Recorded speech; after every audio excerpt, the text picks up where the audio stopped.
All right. Welcome back. Welcome back to the Demon Hugging Show. This is your host, Demonic. And I feel kind of silly right now. So let's see. I think today I'm not gonna worry about how long this goes. I have not recorded one of these in the past 2 days. So I'm making up for lost time in a certain sense. And I feel like maybe there's a lot to be said. We have 4 Shift 30 calls behind us now. Obviously, not everyone has been on those. I've been on all of them. I think maybe one of you has been on all of them with me, and you know who you are. That's a hint. But yeah, so I think first of all, let me share some logistical stuff because, we've gone into this with no real structure about how the calls work. And that's just how I want it. That's how I wanted to proceed with this. But, as we go, we are realizing that structure of some sort would be helpful. I think in particular for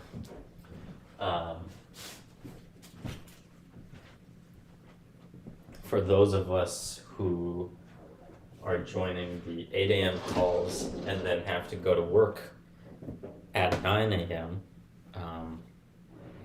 That call really for you guys is just an hour long, and I do want it to be more than just like all over the place chaos. So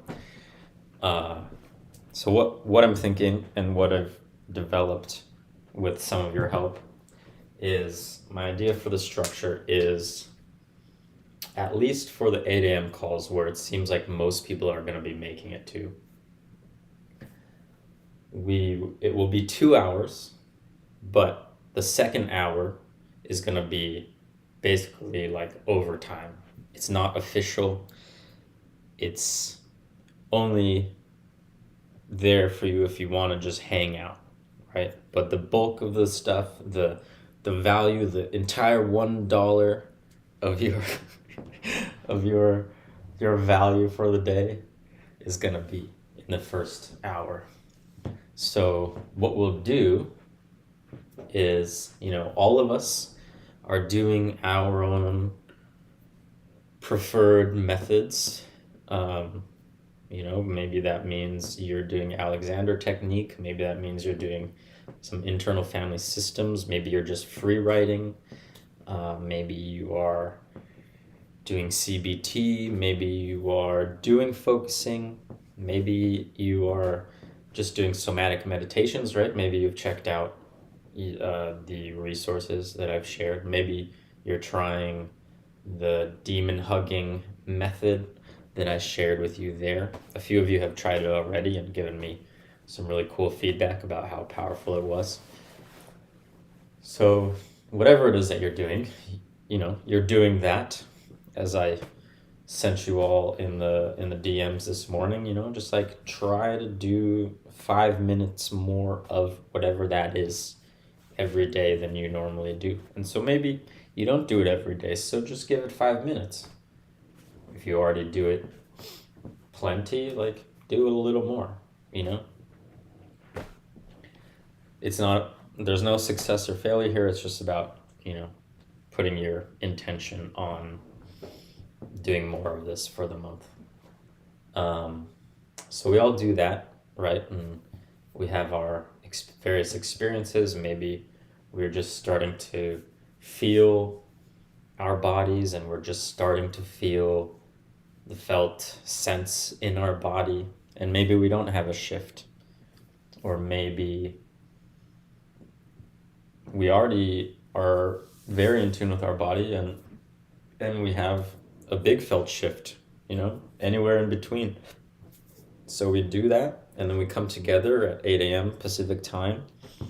And what I'm thinking is we'll spend the first 10 to 15 minutes, probably 10 minutes is enough,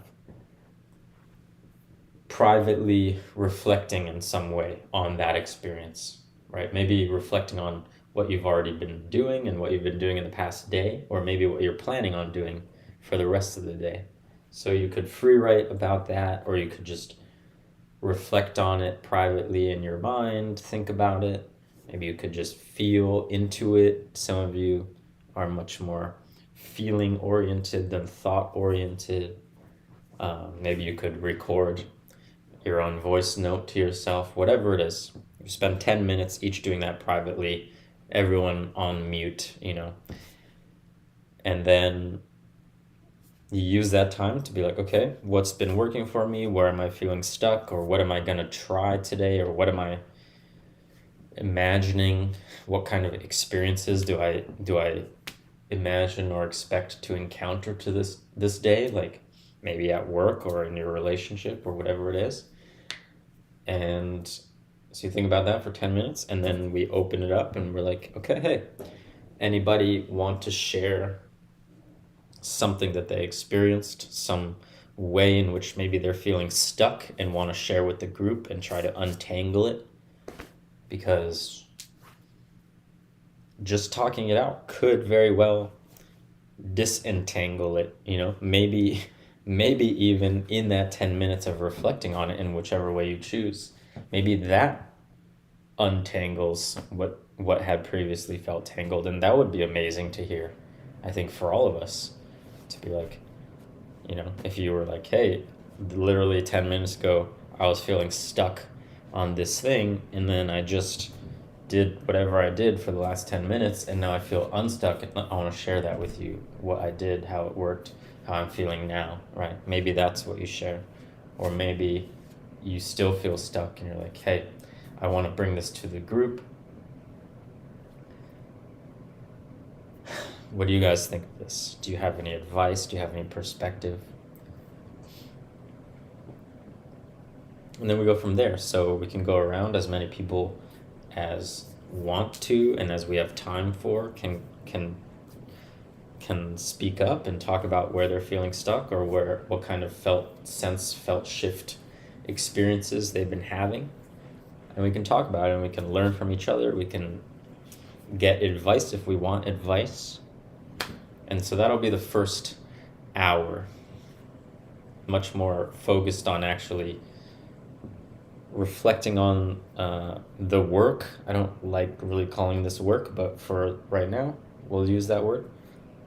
For the first 10 minutes, we think for ourselves, and then for that rest of that first hour, we talk concretely about our experiences and troubles with the work, and we can untangle all that together, right? And maybe literally talking about it to the group without hearing anyone else's thoughts or reflections or feedback will untangle it for you, right? Because sometimes that's how it works. You just have to voice it to somebody. Because you often can figure things out for yourself. You just have to voice it to yourself. So that's how the first hour will work. More concrete, more focused on practical stuff, practice-related stuff. And then for those of you who want to stick around, part of the fun of this also is just kind of letting the conversation go where it goes, and learning from each other, and more like the Felt Sense Fiesta side, and just having conversations about this stuff in general, and talking about all sorts of things.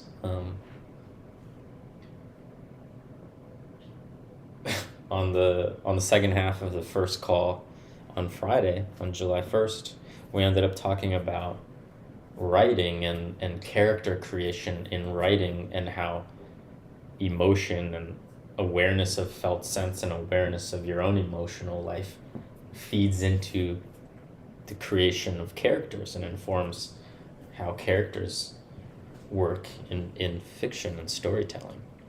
And then we went from there and we were talking about like gossip magazines and what you can learn from gossip magazines, which is a lot, believe it or not. We were talking about reality TV shows and again what you can learn from reality TV shows and what you can learn about drama and emotions and the kinds of things that excite people enough to share and gossip about interpersonally, right? Like for some of us, that's kind of mind-blowing to be like, why do people gossip, right? And that question leads you very directly into questions about emotion. So that's just like a little taste of what we talked about on our very first call after we did a round of intros. So that's very fun, and I want to make sure that there's room for that as much as possible. But yeah, so first hour, more practical, reflecting on what we've been working on, what we're wanting to work on, and then bringing that to the group if you want to, right? And then a thing that I really want to make clear around that is for the rest of us who are listening to someone share, no advice unless it's asked for, right? Maybe we'll be listening to somebody and it'll make us think of our own experience, right? It'll inspire us to think about something that we've been through that's similar, or that we're experiencing that's similar, or is like a light has been shined on our experience by hearing about this other person's experience. That kind of thing would be amazing to share, right? Or just hearing someone else's stuff, it makes you feel some stuff.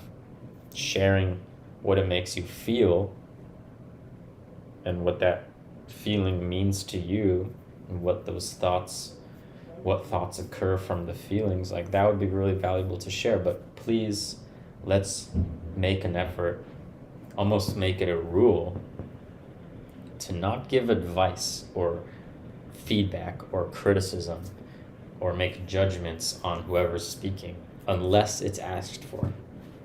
Because unwarranted advice is very, very, can be very frustrating to receive. Not everyone feels that way, but for a lot of people, certainly for me, it can be very frustrating to receive, and it makes you feel unheard and unsafe. And both of those things are entirely counterproductive to what this group is about and the benefit that this group can be to everyone in it. So again, no advice unless it's asked for directly from the person.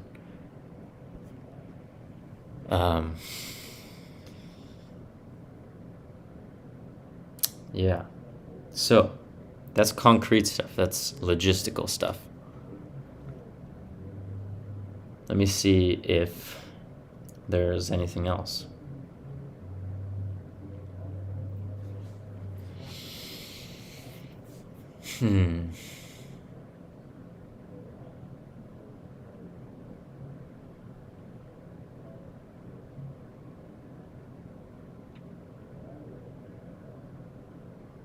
So I did a little bit of focusing last night, and I did a little bit of focusing this morning. And to be honest, I woke up and I was not feeling so great.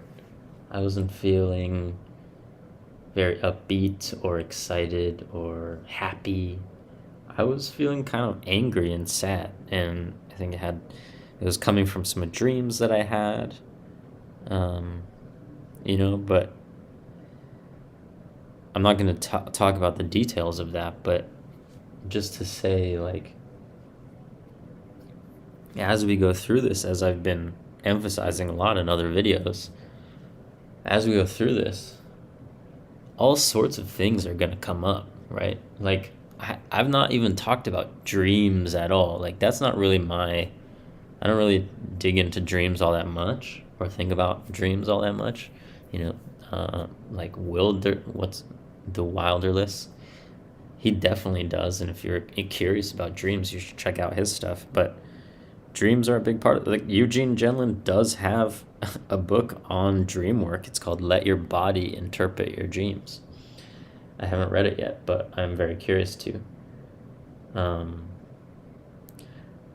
Right, but we're doing all this work, and it's going to be moving stuff in us.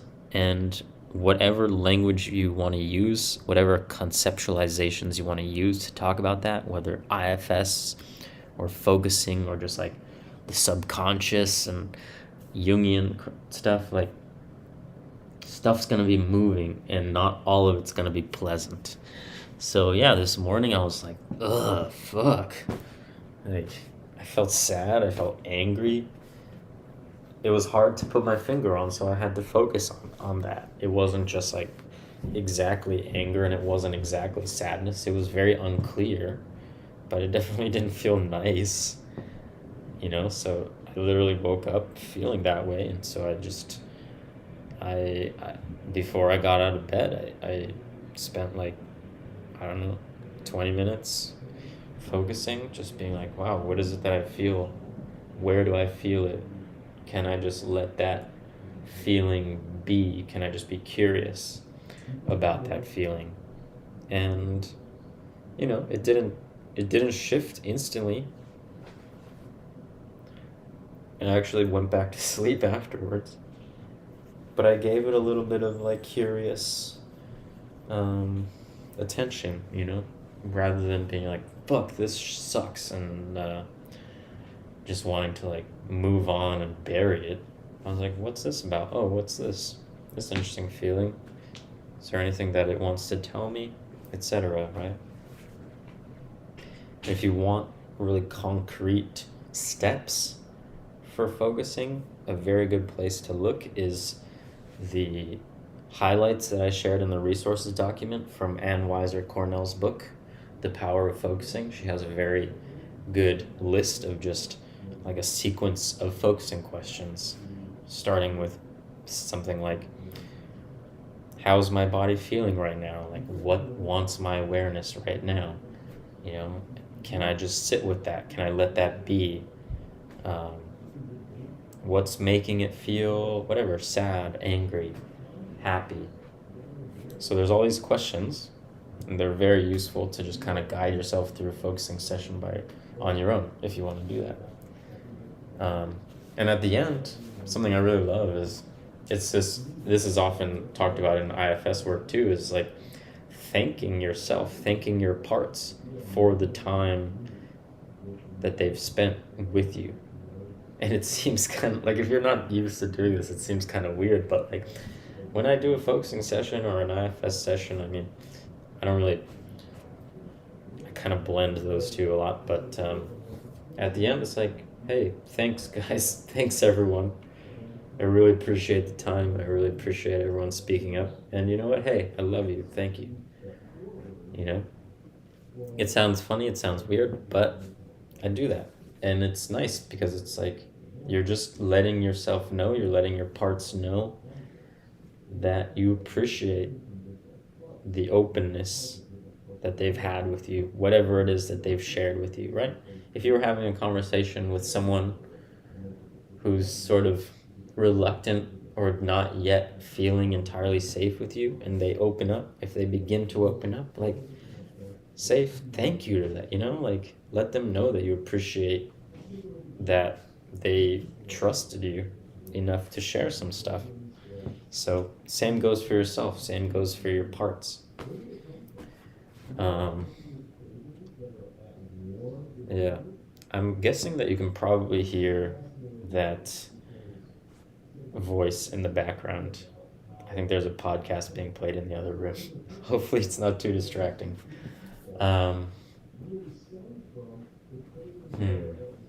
Let me see if I can make it quieter.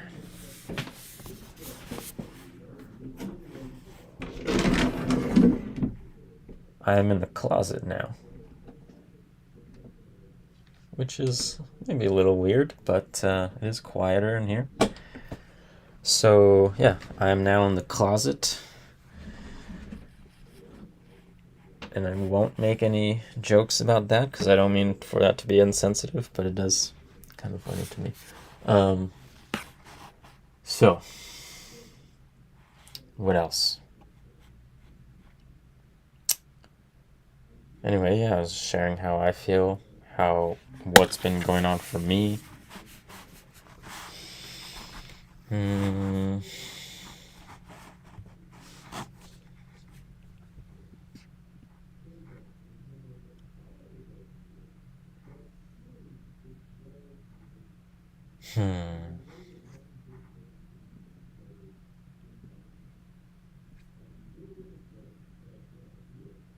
Oh, another thing that I did.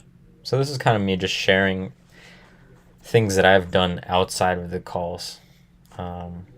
So I spent some time just in the evening when I was eating dinner. I went outside the front door and I was watching the sunset and I was watching the clouds change color and I was watching them, shift shapes and blow across the sky. And just feeling my feet on the ground, feeling my shoulder resting against the wall, feeling the wind across my face, listening to the birds, just taking it all in and sort of expanding my awareness. Again, like, I don't do Alexander technique really, so I'm not sure if this applies, but what I would use to describe what I was doing was Irene Lyon's thing called orienting, just orienting to your environment, bringing yourself out of your head, tuning into all your senses, both external and internal. And that really brings you into the moment and it creates space inside of you. Because rather than being like scrunched up in your head, you start expanding the space and you expand your awareness. So it's like your whole body is within your awareness, and then that bubble of awareness. Bubble is not really how it feels, but that sphere of awareness starts to expand beyond you, right? To the grass around you, to the wall, to the trees in the distance, to the freaking clouds.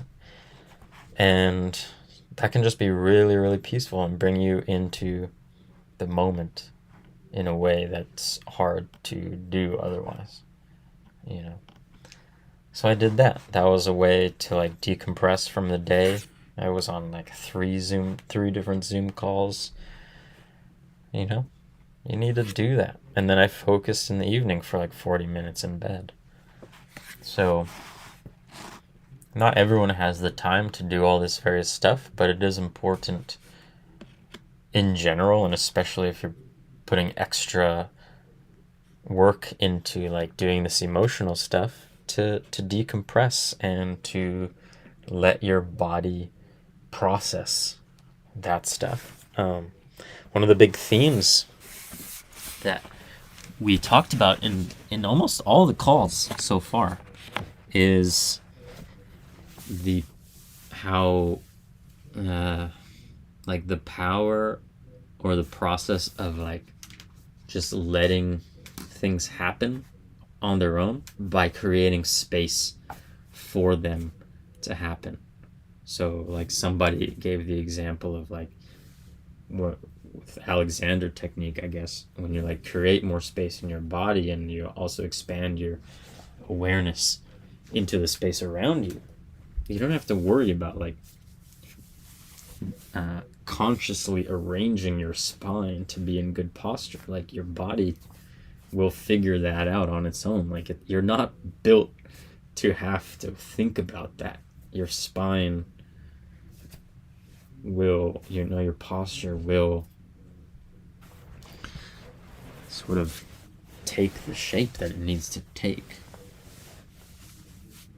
So there's all these process. I mean, like the autonomic nervous system, like it's autonomic, it's automatic. It's not meant for us to be consciously controlling. It's supposed to work on its own beneath our conscious awareness. And yeah, you can intervene consciously, and sometimes you have to. But ideally, and where you want to arrive at, is where it's doing what it needs to do without your intervention.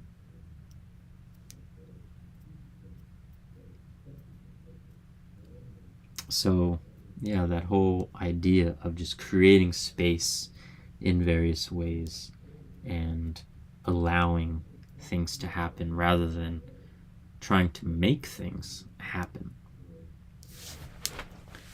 That's like one of the foundational ideas from Eugene Gendlin, his book of philosophy. And right, he's a philosopher first. He was a PhD professor of philosophy at University of Chicago, who just was also a graduate student of Carl Rogers.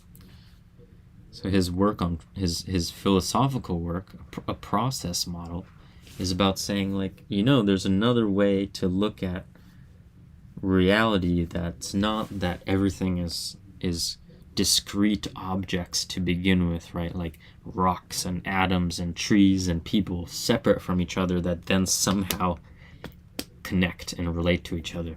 We can also conceive of it as being everything is already moving, everything is already in process. And when we divide things, that's something that we overlay with our analytical capacities. And so, coming from that standpoint, change and process, Rob Hardy was saying in his marketing workshop the other day, like, change is inescapable. And I guess I agree, but it kind of makes change sound terrifying. But it's like, change, which is what so many of us are after, right? Like, self-development is about changing yourself. Like, the entire world of self-development and self-work and stuff, it's about changing, right? But it comes from this point of view where it's like, you have to force it to happen. But maybe you don't. There's a way of conceiving things that process and change are fundamental. And if things aren't moving, then something's frozen, something's stuck. And rather than having to find motivation to move, you just have to take away the thing, resolve the stuckness, right? And rather than being constricted, create space to allow movement in whatever practical way we're talking about. Like, somatically, like, the more we're constricted, our bodies are tense, our muscles are tense, our innards are scrunched up, the less able we are to have emotions flow through us. I've said it before, but like, how somatically do you stop yourself from crying? You tense up, you lock up. Some of us, we've discovered in our Shift 30 calls, have never developed that capacity to stop themselves from feeling. And you know what? I wouldn't suggest trying too hard to learn that skill, because that's what the rest of us are learning, trying to unlearn. But yeah, the more tight and scrunched and constricted and the less space you have, the less ability there is, capacity there is for flow. Irene Lyon, the woman who I've been studying for years now, about nervous system stuff, one of her favorite metaphors is of like a swimming pool filled with beach balls, and stressors are the beach balls that you throw into the pool, and eventually all of the space in the pool is filled with beach balls, and the beach balls can't move and they bump into each other, right? And you can't add new beach balls. So then if there is a new beach ball, as in a new stressor is added to the system, then shit spills out, shit leaks, right? right? You can't handle it. There's no space for it. So for her, that's like a very, very foundational lesson. That's a very foundational metaphor for all of her work, which is like, what we need to do is create space. So with her, it's about creating space in the nervous system so that those beach balls, the stressors, have more space to move around, and they can, they're not bumping into each other all the time. And if another stressor does come into your life, you're not just overloaded, and then it's easier for flow to occur, and you can metabolize those stressors so they're not coagulating into trauma. Right? So it's not about necessarily taking the balls out first. It's not about removing stressors first. It's about creating greater capacity within your body and your nervous system so that stressors can flow. And when you do that, the changes that need to happen, that are trying to happen, the processes, as Jenlin would talk about it, they will occur because it's not stuck anymore. The process will continue because that's foundational. It's trying to go, but it's been stuck. So when you unstick it, movement occurs. That's kind of what when Jenlin talks about, like, let's appreciate this problem and then it will resolve itself. That quote is directly from a process model in respect to like a particular argument that he was working on, or a particular concept that he was working on. But he has that sentiment a lot. It's like, if you feel stuck, the answer is not necessarily to focus on that problem and try to change it, because actually that's a constriction. That's creating less space around the so-called problem. Rather, what if you just turn your attention to it, appreciate it, give it space, then it can sort of relax. And this probably sounds so fucking ridiculous, but I realize that. But rather than like tightening your attention on the problem, give it space, appreciate it, get to know it, and it will untangle itself a lot of the time, and movement then will occur. Focusing is not about changing yourself. Focusing is about appreciating and getting to know what's going on inside of you. And then, as a product of that, change occurs, because change is inevitable. As Rob said, you can't escape change. You can escape change sort of by constricting yourself and doing things that stop movement. But if you want change to happen, as many of us do in many cases, you have to relax. You have to give space, create space. So, yeah, that's been one of the big topics, themes of our calls so far, is hearing different people describe their own way of creating space, emotionally, mentally, somatically, socially, and the results of that. The existence of this thing, Shift 30, I can credit it to creating more space in myself, because I started not beating myself up for not making something, and I was just like, oh, maybe that's okay. Like, I've wanted to make something for a long time. I've wanted to do this kind of thing for a long time and share this kind of thing with other people, connect with other people over this kind of thing. And yet I felt really, really, really stuck for a long time. There was no movement around that, because I also was beating myself up to be like, why am I not doing it? I should be doing it. What the fuck? And then I changed. That through other work and through other exploration, I was like, you know what, it's okay. Like, there's also a good reason why I'm not doing it yet. And I appreciate the fact. That was a big thing. Genuinely appreciating the fact that I wasn't making something, that I wasn't taking on any kind of responsibility for guiding people or having people give me money. I didn't want the responsibility that came with, or that I imagined that came with. And once I realized, like, oh my gosh, by